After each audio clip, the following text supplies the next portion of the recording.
우리 친구들 반갑습니다. 총총이 친구들, 여러분들의 공부 마법을 쓱쓱쓱 올려줄 공부마법사 랑랑쌤 사연쌤입니다.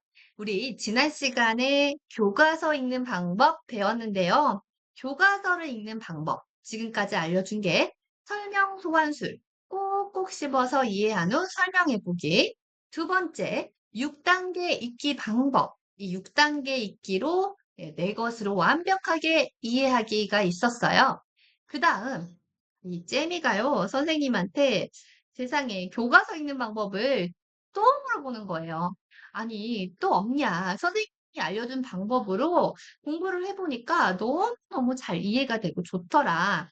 그거 말고 더 좋은 방법이 있느냐라고 물어보더라고요. 그래서 선생님이 또 이것까지. 이것만큼은 방출하지 않으려고 했는데 안 되겠다. 우리 친구들을 위해서 이것까지도 쌤이 다 알려줘야 되겠다 하고 준비했습니다. 바로바로 질문 창조 마법이에요. 자, 쉽게는요, 교과서나 책을 읽으면서 우리 친구들이 질문을 하는 건데요. 교과서를 그냥 읽으면, 그런가 보다 하고 끝나요. 그런데 읽으면서 자꾸 질문을 던지면서 읽고 또 질문으로 바꾸어서 읽으면은 생각이 커지는 거거든요. 그래서 질문을 하는 게 머릿속을 깨우는 생각 도깨비 방망이입니다. 우리가 AI 시대라고 하죠. 인공지능, 즉 로봇이 인간 대신 많은 일을 하고 있고 하게 될 것입니다. 그러면 우리가 사람들이 로봇에게 일을 시켜야 되잖아요. 질문을 잘하는 사람들이 똑똑한 사람으로 이 AI에게 일을 시킬 수가 있습니다. 그래서 자꾸 질문할 수 있어야 되겠는데요. 자, 이제 교과서를 읽으면서 이 10가지 마법 주문을 기억하고 한번 질문으로 만들어 보세요. 교과서의 내용들, 뭐 책의 내용들, 문제집의 내용들은 이 10가지 질문 안에 다 들어가 있을 거예요. 자, 첫 번째, 무엇은 무엇인가요? 뜻이 나와 있는 부분이 교과서에 있어요. 지도는 하늘에서 본 이 모습을 그림으로 나타낸 것이다 라고 설명이 되어 있다면 지도란 무엇인가요? 라는 질문으로 바꿔볼 수가 있겠죠. 그 다음, 설명이 나온 다음에는 대부분 예가 많이 나와 있습니다. 무엇의 예 무엇인가요? 그리고 순서가 나와 있는 거, 뭐 과학 시간에 실험이 됐든, 역사 시간에 사건의 순서가 됐든 이런 순서가 나와 있는데요. 무엇의 순서는 어떻게 되나요? 그 다음, 종류가 나와 있는 것도 있습니다. 무엇의 종류에는 어떤 것이 있나요? 그 다음, 왜 무엇이 일어났나요? 까닭이 나온 부분이 있습니다. 그래서 읽으면서 이 내용이 나온 부분은 진 옆에다가 바꾸어서 써주든 말을 해보든 하는 겁니다. 자, 그 다음 6번째 질문입니다. 무엇은 어떤 영향을 주나요? 좋은 영향, 나쁜 영향을 주는 부분이 나와 있습니다. 그래서 이 부분 보고요. 무엇에는 어떤 문제점이 있나요? 문제점 있는 부분 찾아보고요. 그 문제를 어떻게 해결할 수 있을까요? 해결하는 부분 찾아보세요. 그 다음, 공통점, 차이점이 나온 부분이 있어요. 그래서 여러분들이 어떤 것의 새로운 내용을 배울 때는요, 이 내용은 다 들어가 있어요. 뜻, 예, 순서, 종류, 이유, 좋은 점, 나쁜 점, 문제점, 해결, 공통점, 차이점. 이 내용 안에 여러분들이 배우는 내용이 다 들어갔다고 보면 됩니다. 자, 어떤 내용인지 우리가 한번 예를 들어서 생각을 해볼게요. 만약에 사회 시간에 이런 내용을 배웠다고 해보겠습니다. 생활에 필요한 물건을 만들거나 생활을 편리하고 즐겁게 해주는 것을 이라고 합니다. 그리고 생산한 것을 사거나 이용하는 것을 소비라고 합니다. 자, 이렇게 한 문단 나누고요. 우리가 국어 교과서 읽는 방법에도 공부를 했지만 이거는 어떤 교과서든 글에는 모두 다 해당이 되죠. 자, 그러면 여기에서 나온 부분을 질문으로 바꿔보면 생산, 그리고 소비의 뜻이 무엇인가요? 라고 질문으로 바꿔볼 수가 있습니다. 그러면 대답을 우리가 찾아볼 수 있겠죠? 생산은 생활에 필요한 물건을 만들거나 생활을 편리하고 즐겁게 해주는 것이다. 그다음 그 생산한 것을 사거나 이용하는 것이 바로 소비다라고 나와 있습니다. 자, 그다음 생산활동으로는 생활에 필요한 것을 자연에서 얻는 변호사, 고기 잡기, 그다음 생활에 필요한 것을 만드는 빵 만들기, 생활에 편리하고 즐겁게 해주는 환자 진료하기 같은 것들이 있습니다. 까지 나와 있습니다. 자, 여기에는 어떤 내용이 나와 있나요? 질문으로 바꿔보면은요. 그렇죠. 생산 활동에 예가 나와 있습니다. 질문으로 바꿔보면 생산 활동의 예는 무엇인가요? 라고 질문으로 바꿔볼 수가 있겠죠. 그러면 만드는 거, 벼농사 고기 잡기, 아니요. 자연에서 얻는 거, 벼농사 고기 잡기, 그리고 만드는 거, 빵 만들기, 또 편리하고 즐겁게 해주는 거, 뭐 환자 진료하기, 아니면 또 머리 자르기, 미용실, 이런 것들이 다 생산활동의 예구나 하고 질문으로 바꿔서 또 생각을 해볼 수가 있습니다. 사람들은 생산한 것을 사서 쓰거나 생활을 편리하게 해주는 것을 이용하는 소비 활동을 합니다. 자, 슈퍼마켓에서 채소를 사거나 버스를 이용하거나 하는 것을 모두 소비 활동입니다. 자, 여기서도요, 뭐가 나와 있나요? 그렇죠. 소비 활동의 예가 나와 있습니다. 그러면 여기에서도요, 질문으로 바꿔볼 수가 있겠죠. 소비 활동의 예는 무엇인가요?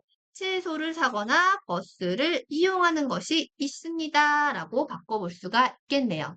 자, 여기까지 한 다음에요. 우리가 그 어떤 교과서 설명 소관수를 갖고 와서 다시 해봐도 좋습니다. 생산은 필요한 것을 만드는 거고 소비는 그것을 사용하거나 이용하는 것이다.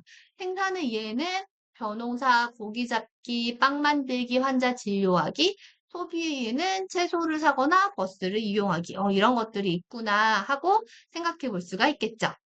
자, 그 다음 교과서 읽기에 질문 우리가 그러면 예시로 한번 생각을 해볼게요. 방금 읽었던 부분에서 뽑아낼 수 있는 질문이 무엇이 있을까? 생산활동은 무엇인가요? 하는 무엇인가요? 개념, 뜻을 나타내는 거죠. 생활에 필요한 것을 만드는 것이다. 생산활동의 예는 무엇인가요? 빵 만들기, 미용. 다음 생산활동의 종류는 자연에서 얻는 거, 만드는 거, 즐겁게 하는 게 있었고요. 그 다음 왜 생산활동이 필요한가요? 생활에 필요한 거를 얻기 위해서. 그럼 생산과 소비의 차이점이 무엇인가요?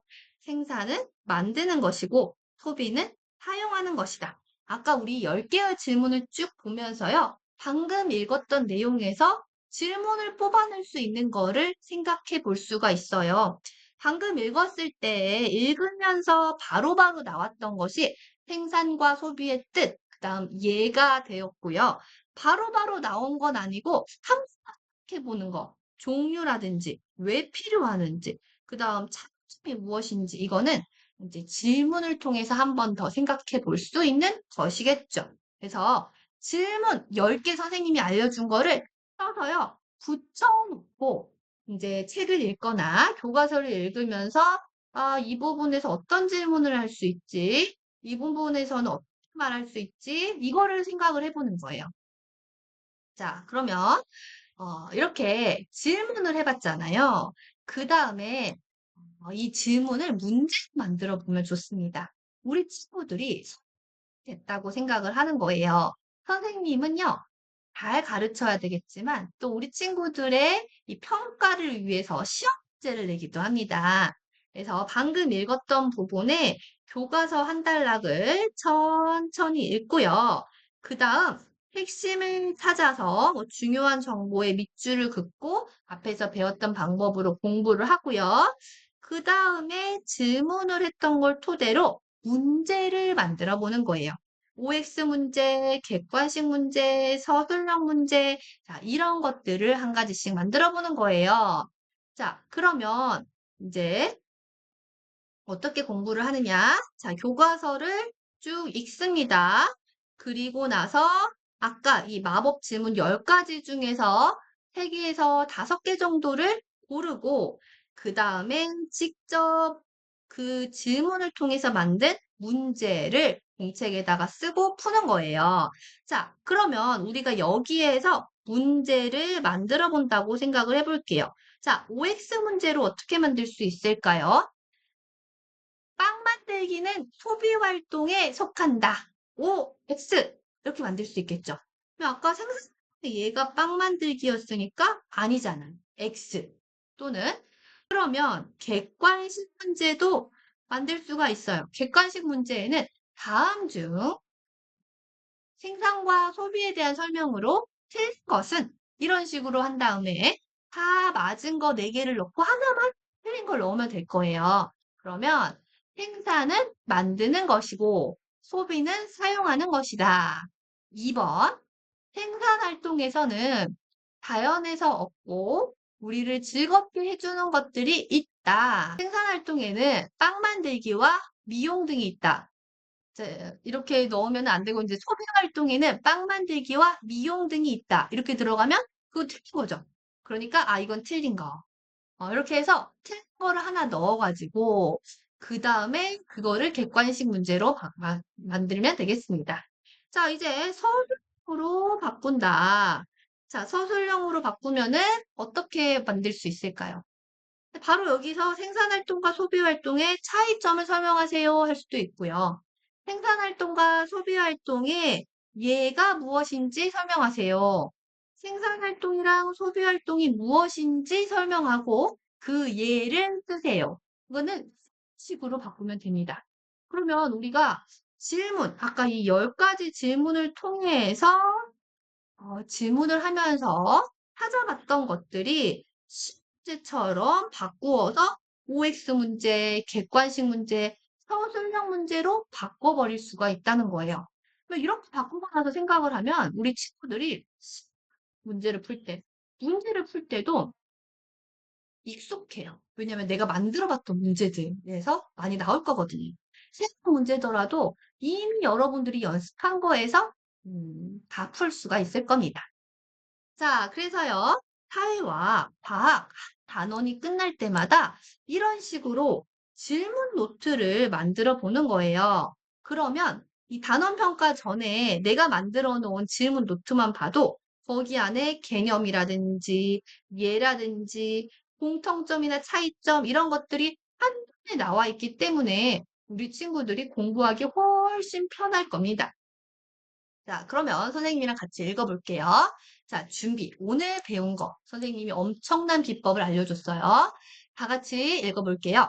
질문 창조술이란 좋은 질문 하나가 10개의 답보다 더 깊은 생각을 만든다는 걸 가르쳐주는 마법이다.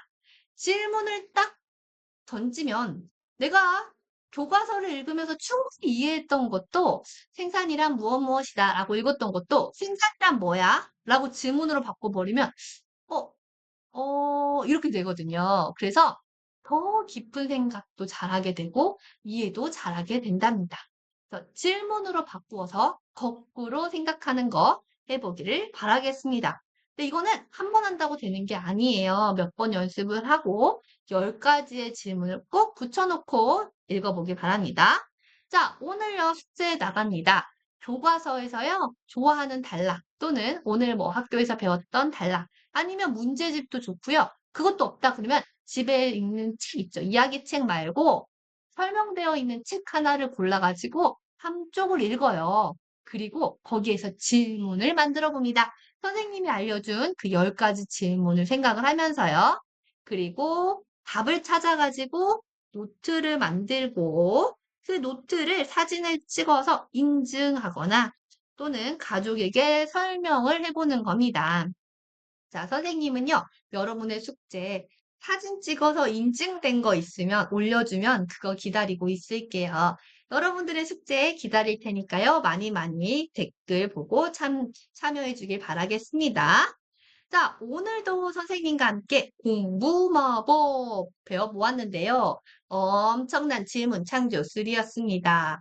다음 시간에는요, 또 엄청난 공부 마법을 가져올 테니까 우리 친구들과 여기서 만나도록 할게요. 다음 시간에 만나요. 숙제 꼭 하세요. 안녕.